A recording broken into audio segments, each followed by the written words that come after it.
కూటమి ప్రభుత్వం ఏర్పాటై ఇప్పటికి 1.5 సంవత్సరం కావస్తా ఉంది. ఇందులో ప్రభుత్వము ఏ విధంగా మేనిఫెస్టోలో చెప్పిందో ఆ విధంగా ఆర్థిక పరమైన ఇబ్బందులు ఉన్నా కానీ వాటిని అన్నింటినీ అధిగమించుతూ ఏ విధంగా మాట ఇచ్చారో ప్రభుత్వం ఏర్పాటు చేయకముందు ఆ విధంగానే ముందుకెళ్తున్నారు. అందులో భాగంగా తల్లికి వందనం అందరు ఎద్దేవా చేశారు. ఎంతమంది పిల్లలుంటే అంతమంది పిల్లోళ్ళకి చదువుకునే అవకాశం ఇచ్చి పేద బలుగు బలహీన వర్గాల పిల్లలు చదివి వాళ్ళు మంచి పొజిషన్లో చేరాలని మా నాయకుడు ముఖ్యమంత్రి గారు శ్రీ నారా చంద్రబాబు నాయుడు గారి ఆలోచనలో ఈ తల్లికి వందనం అనేది పుట్టింది. దాని ద్వారా ఏ విధంగా మాట ఇచ్చారో ఆ విధంగానే విద్యార్థులకి తల్లికి వందనము ఇచ్చి దానిలో 10,090 కోట్ల రూపాయలు మన ఆర్థిక పరిస్థితి బాలేకపోయినా కానీ ఆంధ్రప్రదేశ్లోని చదువుకున్న విద్యార్థులకు అండగా ఖర్చు చేయడం జరిగింది. అలాగనే స్త్రీ శక్తి మహిళలకందరికీ ఉచిత బస్సు ప్రయాణం కల్పిస్తామన్నాము. ఆగస్టు 15 ఉచిత బస్సు ప్రయాణం కల్పించడం జరిగింది. దీని ద్వారా దాదాపు 3.25 కోట్ల మంది ప్రయాణించినారు ఉచితంగా.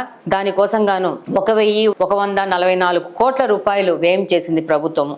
అలాగనే ఫిజికల్లీ హ్యాండిక్యాప్డ్ వాళ్ళకి ఏ విధంగా చెప్పారు ఆ విధంగా 6,000 నుంచి 10,000, 15,000 పింఛన్లు ఇస్తున్నారు. విజయవంతంగా ఈ పింఛన్ల కార్యక్రమం చూసుకుంటా ఉండాము. దానికోసము ఎక్కడైనా కానీ ఈ వికలాంగులు అనేవాళ్ళు పింఛన్ తీసుకునే విధంగా సదుపాయం చేయడం జరిగింది. అలాగనే వాళ్ళు ఎక్కడి నుంచి ఎక్కడికి ప్రయాణం చేయాలనుకున్నా కూడా ఫ్రీ బస్ అనేది వాళ్ళకు సౌకర్యం కల్పించడం జరిగింది. అలాగనే అన్నదాత సుఖీభవ 20,000 రూపాయలు రైతులకి ఏ విధంగా ఇస్తామన్నామో రెండో విడత ఈ మధ్యనే జరిగింది. దానికి గాను దాదాపు 40 లక్షల మంది రైతులకి అన్నదాత సుఖీభవ ద్వారా సాయం అందించడం జరిగింది. దాదాపు 6,300 కోట్ల రూపాయలు దీనికోసము వాళ్ళ అకౌంట్లలో జమ చేయడం జరిగింది.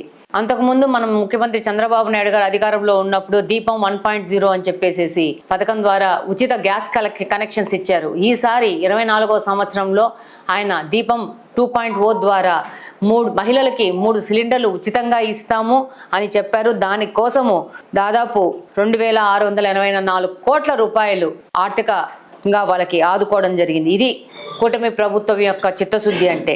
అలాగనే 2 కోట్ల సిలిండర్లు సప్లై చేయడం జరిగింది దీని ద్వారా. అలాగనే ఎన్టీఆర్ భరోసా కార్యక్రమం ద్వారా పింఛన్లలో 50 కోట్ల రూపాయలు వ్యయము చేసినారు.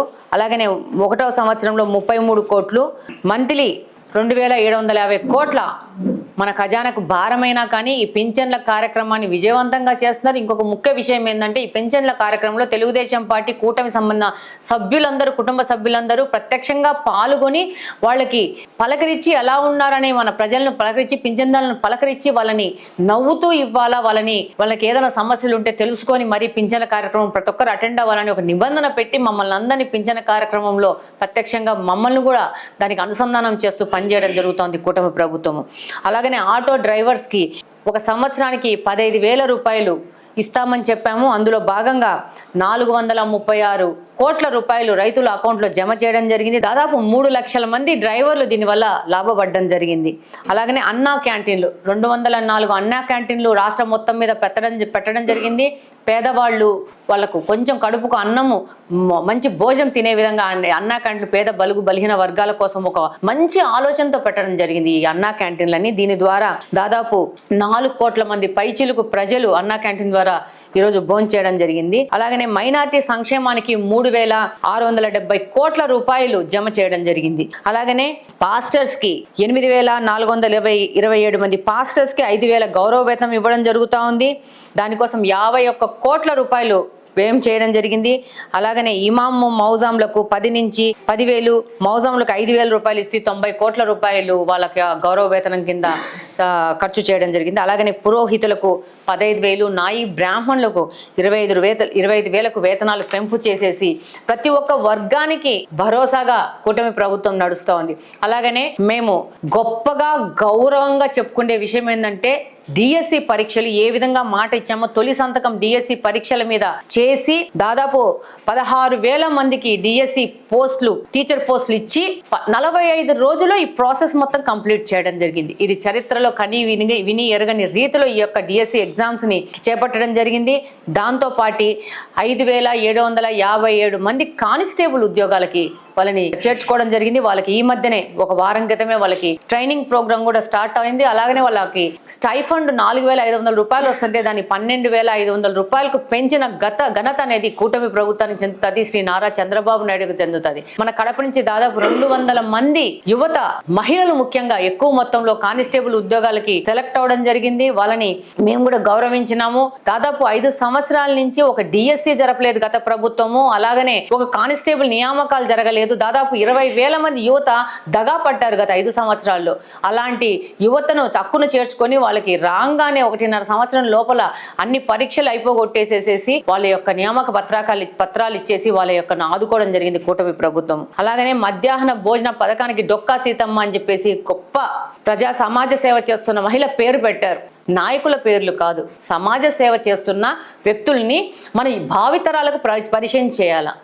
అదే ముఖ్య ఉద్దేశంగా ఈరోజు డొక్కా సీతమ్మ మధ్యాహ్న భోజనము స్కూళ్ళల్లో పెట్టారు. అలాగనే జూనియర్ కాలేజీలో కూడా ఈ యొక్క డొక్కా సీతమ్మ మధ్యాహ్న భోజనం పెట్టి దీనికి ఇస్కాన్ లాంటి మంచి పెద్ద సంస్థలను జోడించి వాళ్ళ సహకారంతో ఈరోజు మధ్యాహ్న భోజనం విజయవంతంగా వెళ్తుంది. అలాగనే మధ్యాహ్న భోజనంలో సన్న బియ్యం పెట్టాలనే గొప్ప మార్పు తీసుకొచ్చి పిల్లోళ్ళకి ప్రతి ఒక్క రోజు మెన్యూ మార్చి కొత్త మెన్యూతో వాళ్ళకి న్యూట్రిషన్ పరంగా కూడా వాళ్ళకి తోడుగా ఉంటూ ఈరోజు వాళ్ళకు సరైన పోషణ, సరైన వాళ్ళకి బాడీ ప్రోగ్రెస్ ఉండాలని చెప్పేసి, తెలివి బాగా రావాలని చెప్పి వాళ్ళని నేను వెళ్ళాను, స్కూల్లోకి వెళ్ళాను. వాళ్ళు చాలా బాగా చెప్తా ఉంటారు. నాకు 10 గంటలకు ఇది పెడతారు, 9 గంటలకు స్కూల్కి రాగానే బ్రేక్ఫాస్ట్ పెడతారు, అలాగనే మధ్యాహ్నం లంచ్ పెడతారు, మళ్ళీ సాయంత్రం పోయే ముందు చిక్కీలు ఇచ్చి పంపిస్తారు, మళ్ళీ రాగి జావ కూడా ఇస్తారు. అంటే బోన్స్ స్ట్రెంగ్తన్ అవ్వడానికి వాళ్ళని మంచి కమిటీ ఏర్పాటు చేసి వాళ్ళు చెప్పిన విధంగా ఈరోజు మధ్యాహ్న భోజన పథకాన్ని ముందుకు తీసుకువెళ్తున్నారు. అలాగనే స్కూల్లో పిల్లలకి నేను ఎవరిని కామెంట్ చేయదలుచుకోలేదు, మీ అందరికీ తెలుసు. గత ప్రభుత్వం ఎవరి పేర్లు వేసుకొని స్కూళ్ళలో విద్యార్థులకి బ్యాగుల మీద, చివరికి ప్లేట్ల మీద, బాత్రూంలో మగ్గుల మీద కూడా బొమ్మలు వేసుకున్న చరిత్ర ఉంటే, ఈరోజు కూటమి ప్రభుత్వము సర్వేపల్లి రాధాకృష్ణ గారి స్కూల్ కిట్ అని చెప్పి మన రాష్ట్రపతి పేరు పెట్టేసి ఈరోజు మనకి తీసుకెళ్లారని చెప్తే ఇలా ఉండాల పిల్లోళ్ళకి.